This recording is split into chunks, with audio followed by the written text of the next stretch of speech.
What's up, everybody? Tyson Roush, Let's Talk Jets Radio. This video has nothing to do with the New York Jets. So if you're looking for that type of content, please check out the rest of our channel. We definitely appreciate it.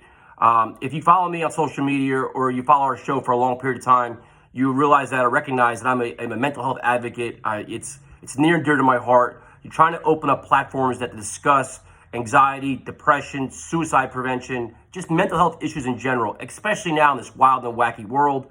There are so many stigmas out there that are unfortunate and just that need to be changed. They need to be ended so people that suffer from these kind of mental health issues feel comfortable talking about it, opening up about it, and getting the help they need, which is often just a phone call, a conversation, a text, away. Really, it's like, a lot of times it's just that. So what I'm trying to do today is just kind of give some thoughts. Unfortunately, I've dealt with depression, anxiety. I still deal with it daily. And I'm not an expert. I'm not a therapist. I'm not a doctor. I just share my experiences, my thoughts, and hopefully it triggers something with you to help either yourself or someone else. So, I try to research a lot. I'm a big fan of Kill Switch Engage, and Jesse Leach does a podcast called Stoke the Fire. And recently, his co-host opened up about his very, very depressing and almost suicidal thoughts. And it just triggered me. I'm like, wow, here's a guy on a major platform openly sharing his thoughts, his like dark moments. And it was shocking at first. And then it was just enlightening. It opened my eyes to so much.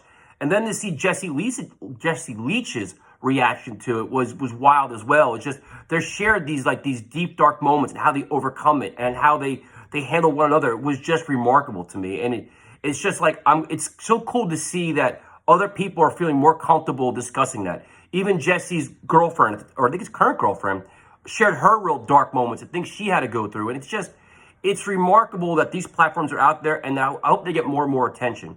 Because right now in the world we live in, it's so much uncertainty, hostility, anger, confusion, animosity. And, you go on social media, and I think that's where a lot of this starts. Like, social media to me is a complete fantasy land. It's not real life. And when you're struggling and down, dealing with depression or anxiety, a lot of times you find yourself comparing yourself to others. You're scrolling through your timeline or you're going through Instagram, and all you see is everybody living their best life.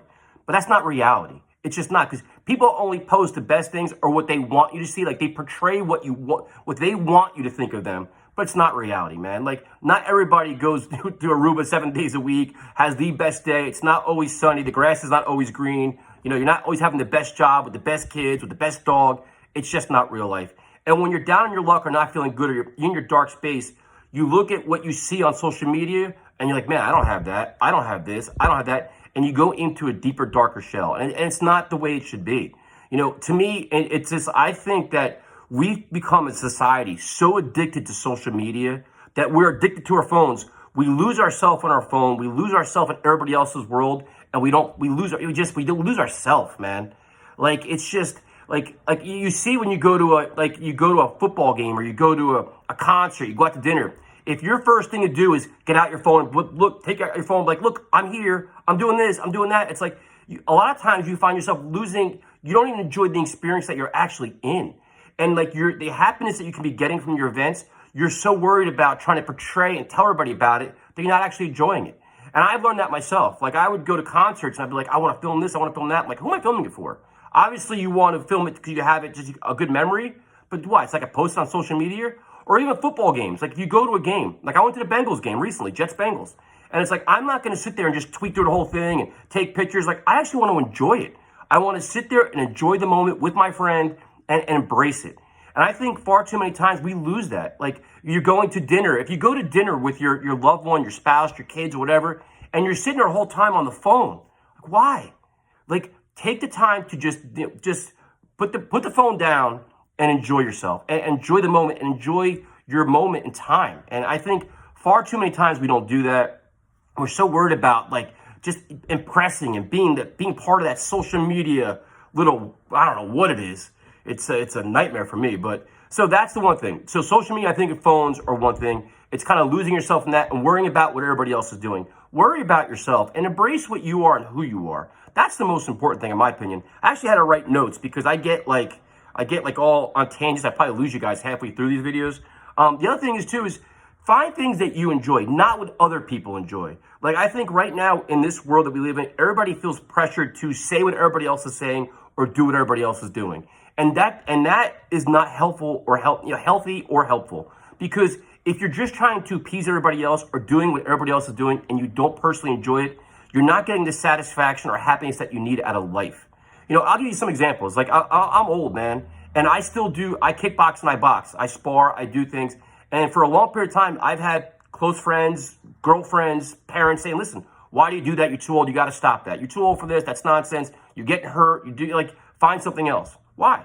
I thoroughly enjoy it. I enjoy the sport. I enjoy the competitive nature of it. I enjoy learning. It's a sweet science. And what people don't realize, we have a guy in our gym that's in his probably late 60s that boxes 5 days a week, and he inspires me every day because he loves it. He comes in with a smile on his face. If younger guys train him, he loves it, but he genuinely loves the sport and makes him happy. It's his release. So find things that you enjoy. And it could be anything. Like, let's say I said, I'm old, man. I still go to, heavy, really, really heavy metal concerts. I'll go to EDM concert. I'll go to punk rock festivals. I don't really give a shit. I'm still getting tattoos. Do stuff that makes you happy. Do stuff that you enjoy. And don't worry about what everybody else thinks. We live in a judgmental world right now where everybody, especially on social media, has an opinion. And it's ridiculous. I don't care about opinions. We do these YouTube videos and on social media, especially on Twitter and Facebook, people are so entitled to share their opinions. Half of them they're saying because they're hiding behind a computer or hiding behind a phone. They'll never say in person. So don't worry about what everybody else is doing, what everybody else is saying. Find what you truly enjoy yourself and just do it. And when you're doing that, find people that also enjoy that kind of thing and join that little community. So if say even like the Jets, if you're the only Jet fan in your family, find other Jet fans to go to games. If you're the only Metallica fan, go join the Metallica community and find other people that do it. If it's playing chess, if it's whatever, building guitars or building sheds or whatever it is, if you don't have friends that do that, find people that do that so you can continue to enjoy what you actually want to do with yourself. And I think that's really, really important, is embracing who you are as a person, what you enjoy as a person, and that'll help you as you struggle through the dark times.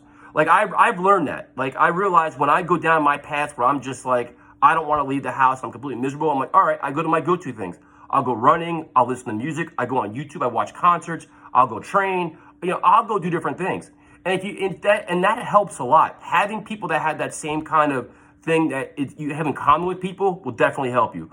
Also, you got to identify toxic things too. Things that always bring you down or people that bring you down. And that's a lesson that I had to learn, where listen, when I was around certain people, I would end up doing things I didn't like doing, or my mood would significantly change. And if that person or group always brings you down, they have the strength and courage to walk away from them or not be a part of it or limit your exposure to it. Toxic relationships are big, man. And one of the biggest challenges is removing them or eliminating them. But when you identify them, you have to do it. Because at the end of the day, your health, your mind, your body is what matters the most. And you've got to take care of it. And in the long run, you'll be so much better off. I'm trying to think what else. And I guess that's kind of the summary of all this. This video is almost 8 minutes. But it's, find yourself, be yourself, enjoy what you like, and embrace yourself, people with like-minded situations. And the last thing is don't be scared to open up and ask for help. And don't be scared to mention mental health issues. And it's not an easy conversation. And the great thing I follow a lot of people. On YouTube, I love reaction videos. I like No Life Shack and Alex Hefner. And even Alex Hefner does a lot of rock videos, rock reaction videos. He opens up about mental health issues and struggles he's dealt with. The band Shinedown, Brent Smith, Zach Myers, they talk about it. Five Finger Death Punch, all these bands. As you guys know, I'm a huge, enormous Linkin Park fan. The whole Chester Bennington thing, where now his wife or ex-wife, she does a lot of things. Mike Snow does a lot of things. All these different groups are trying to speak out and help people. Godsmack does it. It's just helping get the word out there and get help and just reach out, a phone call, an email, talk to a therapist. There's a lot of online resources like TED Talks. There's hotlines you can call. And what you don't realize is that one little conversation can get you through the next couple of hours and just change your mind. And then it could be anything. It could be just, hey, you know what? Go for a walk down the street and just clear your mind with your favorite band on. And a lot of times that changes it. So don't be scared to ask for help. It could be, and I'm saying the conversation could be tough, but what you're going to realize is that the reaction is going to be awesome. People be like, you know what? I understand. I can relate, or let me help you. Or next time you feel this way, do this or do that. But there are a lot of resources around us. And mental health issues are real, and Don't feel ashamed. Don't feel like you should be discounted. Don't feel like it's a strike against you. It's common. It's prevalent all around us, especially now. And there's help to be found. So get the help that you need. Ask for help. And that's it. Have a good day. I'll try to do more of these videos. I probably ramble a lot. I get lost in my thoughts because I think about so many things, and I try to do these unscripted. So hope you guys enjoy it. I'll talk to you later.